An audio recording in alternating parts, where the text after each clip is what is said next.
putting it in the forge and heating it up before, right after it turns black again.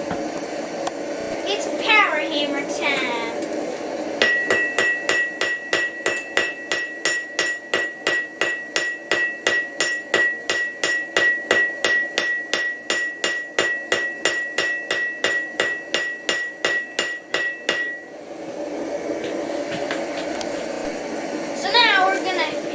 We're gonna bend the end of the hook over this so we can make it over the side, like so.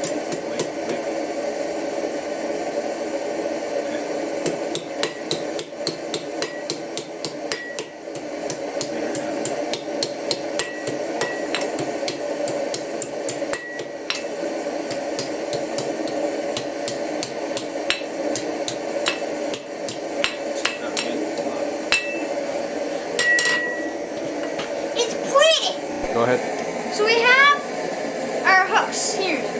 But how are we gonna bend this down?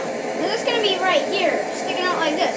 Well, we have a mechanism here where we can put this hook and it's sticking out here and we're gonna hammer it down where it has that edge. Good plan.